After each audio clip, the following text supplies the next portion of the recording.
Alrighty, so I've just paused the game between the Colorado Rapids versus Toluca because that game had a long weather delay and it only started about 25 minutes ago. And I'm probably going to review that game tomorrow because there's no way in the world I'm going to wait till that game is over and then do the review of tonight's Leeds Cup group stage action and the final night of Leeds Cup group stage action. Consider I have to go to work tomorrow at 6 in the morning. But in terms of this final day, well, tonight was definitely a great night if you're an MLS fan. And I know for this tournament, the narrative has been the fact that, well, yes, MLS team has been able to beat Liga MX's team during this Leeds Cup group stage tournament. Most of the wins that MLS team has been able to win are against teams that are not considered to be threatening in Liga MX and kind of like bottom tier team in Liga MX. Tonight was different. Tonight was the night where you really see some of these MLS teams are able to take it to the challenge against some of these most well-known, or in one case, probably the most well-known Liga MX team, and probably the most well-known team in the CONCACAF region. And I'm talking about the first game between Columbus Crew versus Club America. Now, obviously, there's going to be naysayers that's going to say, well, Club America, they were putting a second team in this game, and they kind of were putting a B team in this one, and there wasn't really much at stake in this one. I argue the fact that there was definitely a lot at stake in this one. The top spot was definitely up for grabs, and really just a stake the fact that when you have these kind of matchup, you definitely want to make sure that not only you win, but not actually embarrass yourself to a point where it could be a statement for either an MLS team or a Liga MX team to make that, yeah, they can definitely hang with the best. And I think the Columbus Crew definitely make a statement in this one. And also, I would like to say that, anytime when a game is taking place in Columbus or Cincinnati, or if it's in Ohio, that's not great news for Mexican team because I definitely see a trend that Mexican teams definitely had their problems in terms of playing team in Ohio. I mean, a certain dose of zero did happen there a couple of time before, including one that happened just 2 years ago. But yeah, early on in the first half, now there was some big news that came out of this game before he even started, and that of course is Lucas Arian not available in this one, and he's not going to be available for the Columbus Crew anymore, as there was a shocking news announced that he was going to be transferred to Saudi Arabia just hours before the match. Now I can understand why exactly he decided to take the bag because he said that his family needs that income and stuff, and I respected that, but obviously that was a huge surprise. The fact that Columbus decided to pull the trigger, and especially if this, we still don't know how much exactly they're gonna get back. I'm assuming it has to be big amount because we've seen before where some of these Middle Eastern teams, some of these teams from Saudi Arabia or even in Qatar trying to lure some of the most well-known MLS player, in this case Lucas Arian, who is considered one of the best number 10 in the league, to play in their league for a big amount of money, and it hasn't been very successful until now. So this is definitely a big surprise. Now, Columbus have said the fact that they are lining up moves to replace him, but yeah, it's gonna be really tough in terms of trying to replace Lucas Arian. Though you didn't really see it in this game, and in some way, I think this team was kind of fired up. The fact that yeah, they're gonna prove that they can do it and still can play that Wilfred Nancy style that he likes against the most well-known team, and you could argue one of the best team in Liga MX, that is Club America. Though it didn't look like it early on, as 1 minute in, Shote had to rob Quinones from close range, and that came off a lightning counter attack from America, a very typical one. That was kind of the thing that they just absolutely burned St. Louis in the game on Thursday. And then Cucho actually struck the post on a curler. And for Cucho Hernandez, I mean the baton is now passed to him. He's gonna have to be the guy now.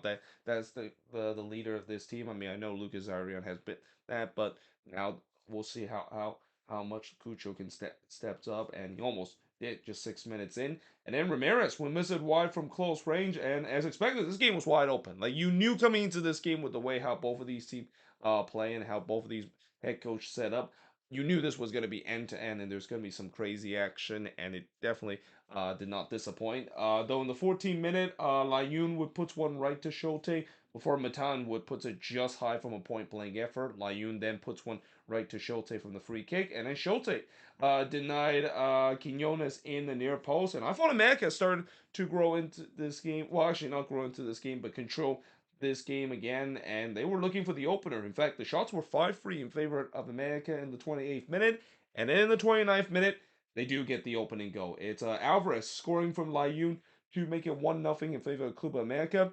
Not a great goal to concede for Patrick Scholte. I mean, as much as Scholte was big in this game, and he's been big for Columbus this season, this is one that he wants to have back because yeah, this wasn't really hit that well from Alvarez. Scholte has to save this one. But yeah, it was 1-0 in favor of America, and then Alvarez was looking to try to get another, but that one missed wide, and that came over a turnover, which is a big no-no if you're facing against America. And I even wrote Columbus got to stop turning the ball over. I mean, I get it. Yes, the press is definitely on, and this is kind of one of the risky thing that Wilfred Nancy decided to do, which is he's kind of decided that, you know what, yes, Club America is going to press, but we're still going to stick with our style of playing it out of the back. I mean, it kind of feels like maybe a little definition of insanity and maybe playing fire with fire, but at least in this game, or more time not, they actually weren't burned because of it, but still there were a couple of times that they were burned because of them casually playing out of the back and just play right into the Club America press. Cucho then hits one right to Malagon, but then in the 41st minute he would be on target as he scored for Maria to tie the game up at one apiece, and I thought that one Malagon probably should have done better. So both goalkeeper was kind of shaky early. I mean, Cucho did hit it well, but that's one that I feel like Malagon probably could have done better, but nevertheless, Columbus wouldn't care. The game was all tied up at one apiece, just as what you like to see in such a big game like this as we head into the second half. Now in the second half, there wasn't as much frantic pace to this game. It feels like both teams was kind of feeling out each other coming out of the half. I mean, they don't want to go gung ho from the beginning of the second half, knowing there's still a lot of stake at this. Zendejas then puts it wide from close range before Quinones would put the ball into the back net. The problem was the flag did not agree with him. It won't be the only time that would be the case tonight, as the goal would be disallowed for offside. And again, Columbus, I thought they got away with it because there was some sloppy defending from the crew, being very casual defending at the back from this crew team. Layun then hits it straight to Schulte. America was definitely pressing for the lead again. Sanchez then tried to chip Schulte from the halfway line. I mean, yeah, he almost did it too because Schulte, he was scrambling back and he just did enough to get back on his lines and kind of keep that one out. And then Suarez would put the ball into the back net. But once again, the flag did not agree with him as the goal was disallowed. And at this point, I just said the offside flag is basically Columbus' best friend. I mean, and at this point, I kind of had a feeling that maybe this might be Columbus night. It seems like the soccer gods and the Leeds Cup gods are smiling upon Columbus in this one because there's been a couple of times that Columbus had got away with some bad defending, and again some bad defending again there from the Columbus crew. In the 65th minute, Schulte would deny Alvarez from close range.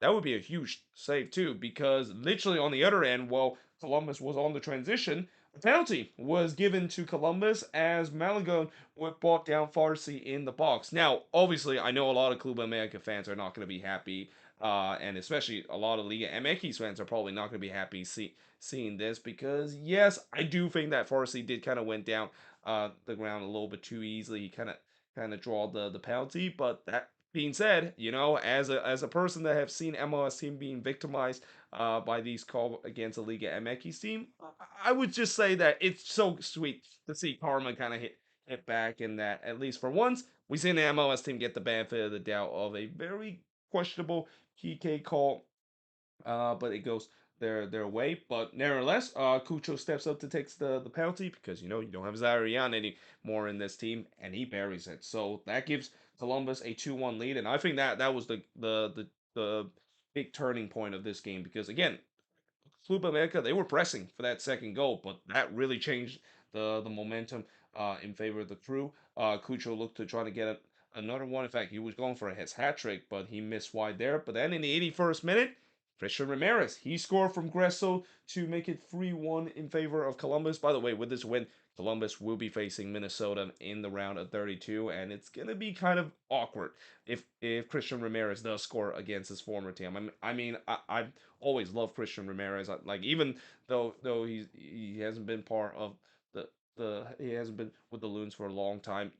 I'm pretty sure every Loons fan still love him. And again, it's gonna be really awkward seeing him scoring against his former team, which that could be a big possibility. But here he buries it here from Gresso to make it 3-1 in favor of Columbus. How about Julian Gresso making an instant impact? I mean, making his first start for the Columbus Crew, and you can see why exactly he is going to be a huge impact to this Crew team. I mean, he's probably one of the best crosser in the league, and that was an example of it. So yeah, that made it 3-1 in this one. Then there was 7 minutes announced of stoppage time. I feel like maybe the referee was really hoping to make this game interesting. Wilfred Nancy was having none of it. I mean, he was really surprised that 7 minutes was added and didn't know where was the 7 minutes coming from. But that only allowed the Columbus Crew to score another one, as in the third minute of stoppage time, it would be 4-1 in favor of Columbus, as Maria would score from Cucho to make it 4-1 in this one.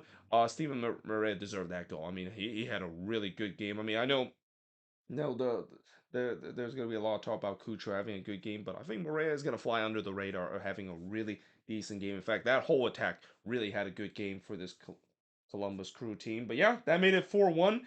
Malagon then denied Morris, as he almost was 5-1 in this game. And then the post denied Martins header there. But yeah, in the end, a statement win for the Columbus Crew. They win 4-1 in this game against Club America. And the shots in this one, 11 shots compared to 15 that Club America has. 9 shots on goal compared to 6 that Columbus had. 4 shots off target compared to 5 that Club America has. Both teams had 1 shot that was blocked, and possession-wise, 52% possession compared to 48% possession that or Columbus has in this game. And while the stats definitely doesn't do justice in terms of scoring, I think the scoreline kind of flatter Columbus in this one. It wasn't really a game that you could say that Columbus dominate and the scoreline tells the story. I think this was just kind of a game where when you have a big game like this, momentum is a big thing. And I think that second goal that Columbus has scored, that and that penalty that was given, that was a huge turning point, because have that penalty not given, if this stayed 1-1, who knows how this game would have turned out. I mean, as soon as they got that second goal, and especially getting that third goal, Club America pretty much were down and out. And yeah, I know that some Minnesota fans have said that, well, I think it's best that if they go on the road to play against Columbus rather than facing Club America at home, mainly because the Loons, they suck this season at home, but they tends to do well on the road. I don't know about that. I mean, with the way how Columbus has been playing in this game, I mean, I don't know if you want to face the Crew on the road, and especially the fact that the Crew has been one of the best team this season at home. But yeah, that should be an interesting matchup with the Crew taking on Minnesota. But for Club America, I believe they take on Chicago in the round of 32. And yeah, I mean, I'm pretty sure they're going to be better than this. I mean, again, I don't think they play badly in this one, Club America. It's just that this game kind of got away from them as soon as Columbus got that second goal. But that being said, speaking of Chicago, so in the game between them and Puebla, so throughout this tournament, I did had a fear of the fact that we're gonna have a PK shootout where it's kind of completely meaningless because the resort has been all settled, and this was the game that it was the case, because Puebla, the only way they could move on is they win this one, and they had to win in a big margin. Obviously, that did not happen. So as soon as this go to a PK shootout, I thought, well, this is gonna be pointless. There's nothing gonna happen in this PK shootout. Let's just get this over with. And then you realize this is the Leeds Cup, and that even in the most meaningless PK show we have in this tournament, there's just has to be some chaos and Leeds Cup after dark kind of moment that happened in this PK shootout. But in the first half, Rodriguez would deny Jimenez as he tipped that one onto the post. I thought it was a strong start for the Fire as they were looking for the opener. Manculo then had Puebla's first shot, but he hits that one right to Brady. Notice I didn't put too much notes in this one because I was really focusing on this game. Yeah, sorry, fans or Puebla fans, but you know that in terms of these two games, who's gonna be most likely keeping an eye on? It's got to be this one of how interesting this game was. But Then in the eighth minute, Kutsias would hit it wide from close. The shots were already 6-1 for Chicago. Like Chicago had a lot of shots in this one. Puebla then started dominate possession as the Fire elected to sit back. Then Martinez would hit it wide from close. Shaqiri then tried to go for Olympico, but he missed wide there. And then Herbert hits one right to Rodriguez. But we do head to halftime, scoreless between both of these teams. So we head into the second half, and in the second half, Rodriguez would deny Torres from close range. The shots were now 11-5 for Chicago, and will continue to rise up too. But in the 54th minute, Alvarez had a shot that was actually saved by Brady, but he spills it, and he is fortunate because there was a bit of a scramble in the box, but and the Fire just able to get that one away, and were not punished because of that. Pineda then had a shot that was blocked by his own teammate Kutsias, but somehow it's kind of worked out for Kutsias because he was in a right position to try to slots it home, but he just could not get that for good first touch and couldn't put that one away. And I thought it was starting to become frantic scenes. I mean, it seems like both of these teams had some good opportunity to get the opener, and it feels like it's not going to long before someone will get the breakthrough. And it happened in the 75th minute. It's Angulo scoring or actually scoring unassisted here, and it was an absolute banger from Angulo there. Yeah, that gives Puebla a 1-0 lead, and again, they need to win by multiple goals. I mean, that at least it's some pride that they can take out of this tournament. Though getting a red card does not help that because just 3 minutes later, Betaza would get a straight red there, and Chicago wastes no time to take advantage because on the ensuing free kick from that red card, Shaqiri would bury it, and really it was a fortunate goal too because it took a wicked deflection and it goes in there. But yeah, that ties the game up at one apiece. And then in the fourth minute of stoppage time, again, it just feels like as we get deeper in the game, there's going to be some chaos that could happen, and it happened here where there was chaos in the box, where Rodriguez robbed Pineda, but somehow the ball was still be in the 18-yard box or in the 6-yard box here, and then it was just a mad scramble, and actually it was Pineda that twice was denied by Rodriguez there. So in that sequence, Pineda was robbed by Rodriguez 3 times. Yeah, that has to suck if you're Gonzalo Pineda. The fact that that was it in terms of them getting the winner. And again, even though if they get that second goal, it would be completely meaningless because they were still going to be finishing at the top of the group. But yeah, I mean, don't tell that to the players who really wants to win this game. And it kind of showed even in the PK shootout because in the PK shootout, again, this is completely meaningless. I thought this was going to be over very quickly. Nope. We went on and on and on, and I'm just started thinking, oh no, is this gonna be like Vancouver versus Leon, where this penalty kick shootout is not going to end? Well, eventually did end in the 11th round, as after the 11th round, Shihos, who of course missed a penalty earlier. He actually struck the post that wins the PK for Puebla. Now, keep in mind, every player has already took a shot, so I was kind of surprised that Shihos was taking the penalty in the 11th round because there is a rule where once everybody takes the penalty, then you can of course switch it around. And I thought the Fire was going to do the same thing, knowing the fact that Shihos is not known to score from the spot, and he's not good in terms of taking penalties. So yeah, that of course was the difference. And again, even though this PK show is meaningless, you don't tell that to Rafael Shihos. I mean, he immediately dropped down to his knees, almost like he didn't realize that his team is still gonna move on even if they lose a PK shootout. I mean, that's just the thing about a PK shootout. I mean, as meaningless as it can be, these players do care. They wants to get all 3 points, but in the end, of course, it like I said, it really didn't matter in the grand scheme of thing. Even with Chicago losing in the PK shootout, they still top the group. Puebla still is going home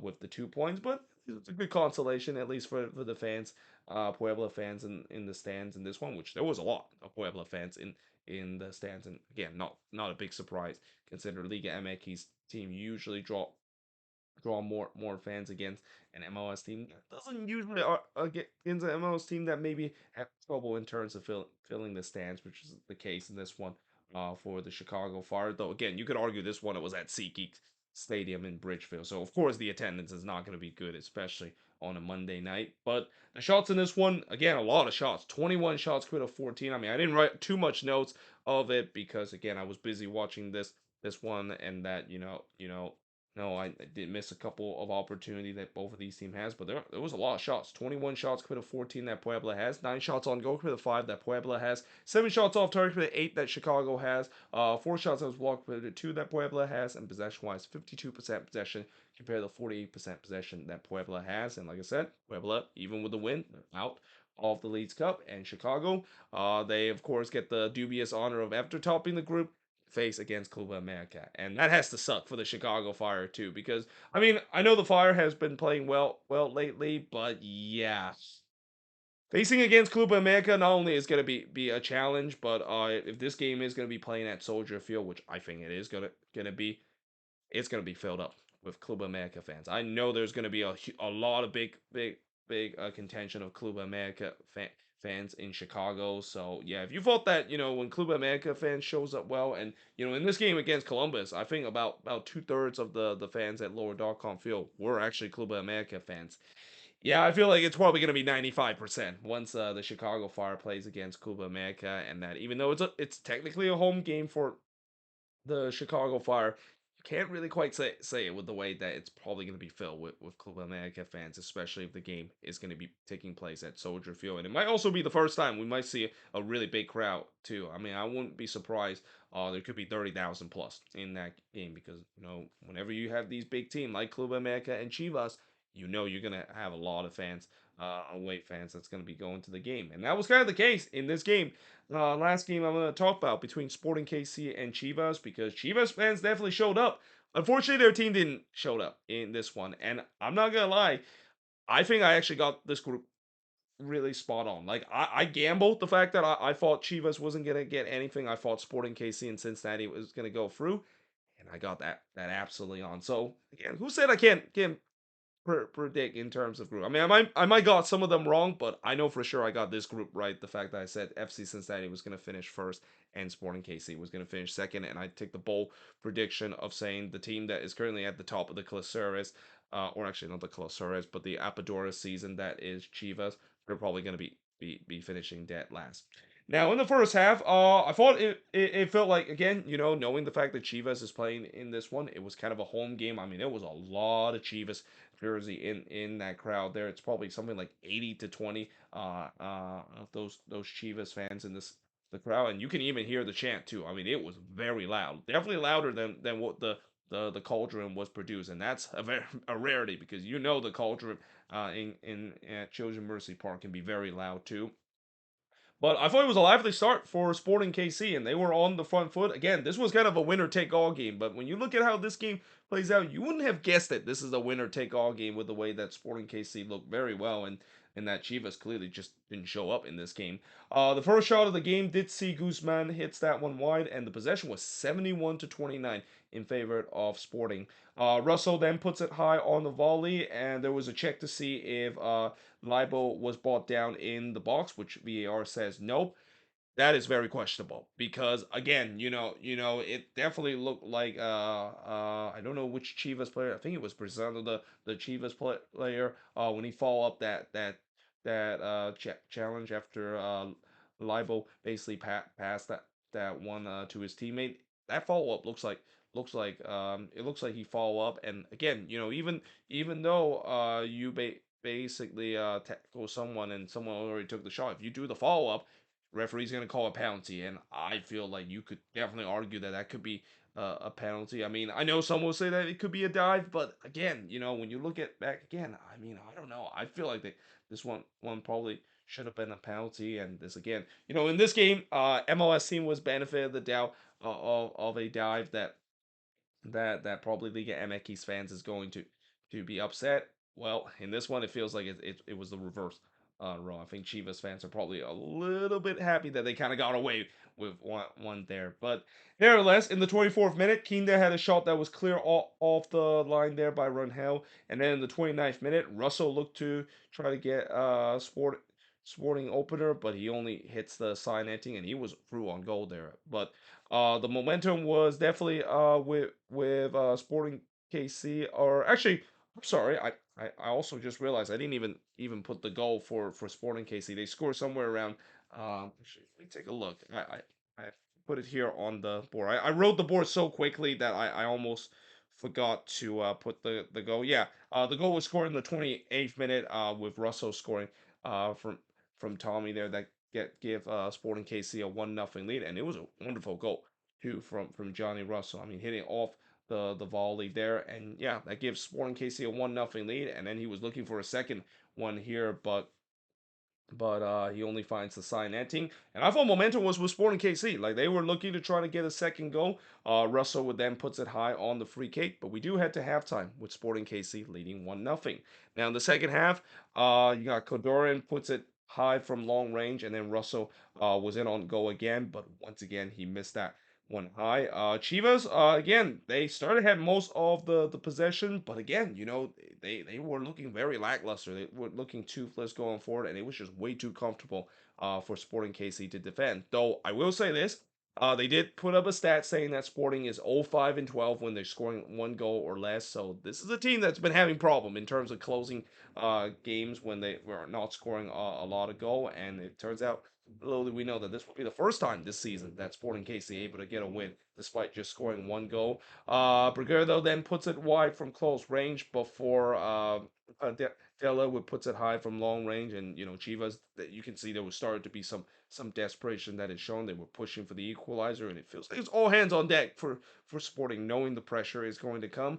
Though Shari did had a chance in the 88th minute, but Runhell was able to deny him and keep this game alive for Chivas, and then Brazano would heads it high from close range. And yeah, that was really the last chance that Chivas has had, as in the end, it was kind of relatively comfortable for Sporting KC to hold on to this one, as in the end, they win 1-0 in this one, and Chivas are out of this tournament. The shots in this one, 14 shots for the 7 that Chivas had, but only one shot on goal compared to the 3 that Sporting KC had. 5 shots off target for the 7 that Chivas had. 4 shots that was blocked for the 1 that Sporting KC had, and possession-wise, 63% possession compared to 37% possession that Chivas has in this game. And again, just a perfect game for Peter Ramirez and Sporting KC. Although you could also say that this is the part of that and the fact that Chivas just didn't show up. And really they didn't show up in this tournament, which again, it's very surprising because they're doing very well in the MX. They just made it to the Ligia final last year, and I thought Vilka Panovic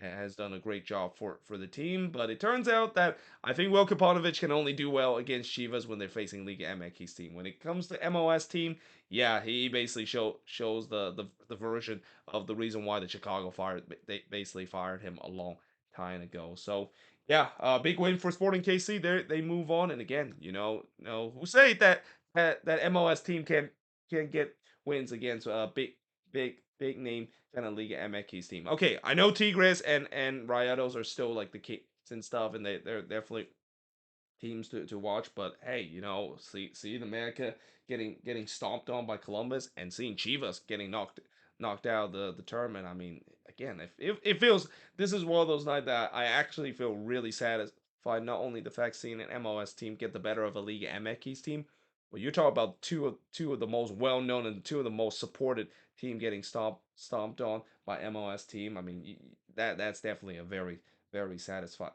feeling, and it's going to be interesting to see how that's going to go as we get to the rest of well, we got one more game in the group stage, but definitely when we get to the round of 32.